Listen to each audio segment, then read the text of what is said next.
अस्सलामुअलैकुम my YouTube family. उम्मीद है कि आप सब खैरियत से होंगे अल्लाह ताला के फजल और करम से। आज मैं आपके लिए लेके आई हूँ एक डिफरेंट सी रेमेडी, और या रेसिपीज को कह लें कुछ भी कह लें, लेकिन ये एक बीमारी का इलाज है जो कि पाकिस्तान में बहुत ज्यादा है। हेपेटाइटिस ए बी सी, जो भी हेपेटाइटिस हो, किसी तरह का काला जरखान हो, तो इससे आप ठीक कर सकते हैं अपने आप को और अपने जिगर को। तो ये रेमेडी बहुत आजमूदा है। ये वाला जूस जो मैं गाजर और थोड़ी सी अदरक और ऑरेंज का जूस मिक्स आपके लिए बना रही हूँ, तो इस तरीके से आप भी जूस बनाएं और अपनी बीमारियों को दूर भगाएं। बहुत ही ये जूस बच्चों और बड़ों के लिए वैसे भी बहुत ही अच्छा और सेहतमंद है, क्योंकि बड़े और बच्चे बूढ़े भी इसको पी सकते हैं और इससे बहुत सी बीमारियों का खात्मा होता है, खास करके जरकान का। तो फिर चलते हैं रेसिपी की।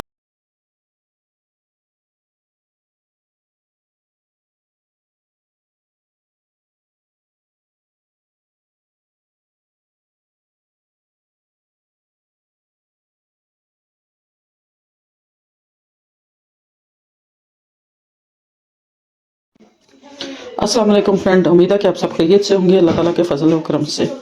आज मैं आपके लिए बहुत ही मज़ेदार जूस बनाने की रेसिपी ला रही हूँ। हमारे घर में ही मौजूद चीज़ों से और फ्रूट से हम अपनी बीमारियों का भी इलाज कर सकते हैं। तो आज मैं आपको बता रही हूँ कि हेपेटाइटिस सी और बी और मुख्तलिफ बीमारियों का इलाज फ्रूट से कैसे होता है और सब्जियों से। तो ये मेरा आजमूदा है, क्योंकि मुझे भी हेपेटाइटिस सी हुआ था, तो मैंने अपना इलाज इससे किया था। तो मैंने लिए हैं जी 4-5 गाजरें, और ये लिए हैं मेरे पास मौसमियाँ थी, ये माल्टे।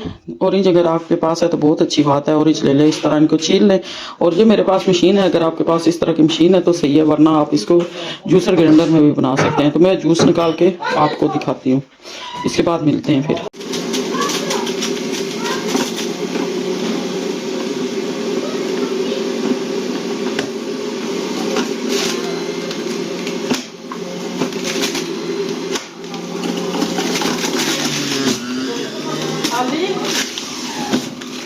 और वो अदरक माइक को पुराना है।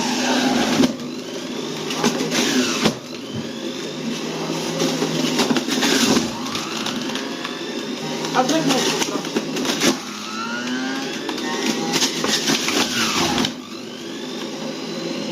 तो फ्रेंड, जूस बनाते बनाते हम इसमें 1 इंच का अदरक का टुकड़ा भी इस तरीके से डाल देंगे और उसका भी जूस साथ मिक्स होगा। तो फ्रेंड, ये देखें, हमने सारा जो जूस है निकाल लिया है, और ये देखें बिल्कुल पीछे ये फोक बचा है, इसमें से सारा जूस निकल गया है। इसे हम चेहरे के मास्क के तौर पर भी इस्तेमाल कर सकते हैं, इससे चेहरा बहुत ही अच्छा लगेगा। तो फ्रेंड, ये देखें, ये जूस बन के तैयार हो गया है। अब हम इस जूस को छान लेते हैं, क्योंकि इसमें रिक्शे होते हैं थोड़े, तो बच्चे को हजम नहीं होता। इस जूस में जो मैंने अदरक डाली हुई है, वो अदरक मैंने इसलिए डाली है कि जो गाजरें होती हैं ये थोड़ी भारी होती हैं, जल्दी हजम नहीं होती, तो इस वजह से मैंने इसमें थोड़ी सी अदरक डाली है, ताकि वो जल्दी से हजम कर देगी। नहीं भाई, ये छानते हैं तो तब भी ये बहुत मज़े का बनता है। मैं पाकिस्तान में इसी तरह पीती रही हूँ, वो गाजरें बहुत मज़े की होती थी। ये ऑरेंज गाजरें मुश्किल से ही हजम होती है। पाकिस्तान की जो रेड गाजरें होती हैं उनको छानने की भी ज़रूरत नहीं होती, क्योंकि वो बड़ी सॉफ्ट और मज़े की होती हैं। वो ये थोड़ी सी सख्त होती हैं, तो इनको छान के मिल। देखिए, मैंने इसको छान लिया बहुत अच्छे तरीके से। अब मैं इसमें ऐड करूँगी जो ख़ास चीज़ है इसकी, मिश्री। ये जो मिश्री है ना, ये इसमें ज़रूर मिक्स करनी पड़ती है। एक गिलास में 1 टीस्पून, लेकिन ये 3-4 गिलास हैं, तो इसमें मैंने 2 टेबल स्पून ऐड किए। इसको हम बिल्कुल अच्छे तरीके से मिक्स कर लेंगे, इसमें कि यकजान हो जाए मिश्री। हम इसको छोड़ देते हैं थोड़ी देर तक। तो यहाँ पर ये देखें, ये जो फोक बचा था ना, उसमें से मैंने ये निकाला है बारीक बारीक बिल्कुल। ये चेहरे पे हम इसका थोड़ी देर मसाज करेंगे तो चेहरा हमारा चमक उठेगा। विटामिन सी, विटामिन ई और विटामिन डी हमारे चेहरे को मिलेगा। हाथों और पाँव को भी मसाज कर सकते हैं इसका। और जूस पीने से आपकी जिल्द नर्म, मुलायम, वाइट और विटामिन से भरपूर होती है।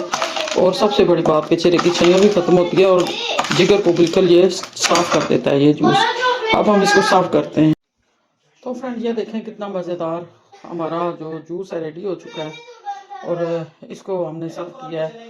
इतना गिलास आप पी ले रोज़ सुबह नाश्ते से पहले। आप दिन के किसी टाइम भी पी सकते हैं, लेकिन नाश्ते से पहले पी लें। तो ये देखें फ्रेंड, कितने मज़े का जूस बन गया हमारा। और इससे आपका जिगर बिल्कुल साफ़ सुथरा हो जाएगा। 3 मंथ सर्दियों के ये आप जूस पिएँ और जिगर को साफ़ करें और चेहरे की लाली को बढ़ाएं और हमारे जिस्म में विटामिन डी, विटामिन ई और विटामिन सी की मुनासिब मिकदार हो जाएगी। तो पाकिस्तान में बहुत ज़्यादा पूरी दुनिया में गाजरें आ रही हैं, तो आप ज़रूर इसको ट्राई करें और मुझे ज़रूर बताएं कि आपको ये मेरी रेमेडी या रेसिपी कैसी लगी है और मज़ीद मैं आपके लिए कौन सी रेसिपी या व्लॉग बना के लाऊं। तो फिर आप ही को इजाज़त दे बहुत सारी दुआओं के साथ कि अल्लाह ताला आपको सेहत तंदुरुस्ती वाली ज़िंदगी ले लंबी और आपका दस्तरखान सजाए रखे। फिर मिलते हैं किसी नई रेसिपी या रेमेडी के साथ। अल्लाह हाफिज़।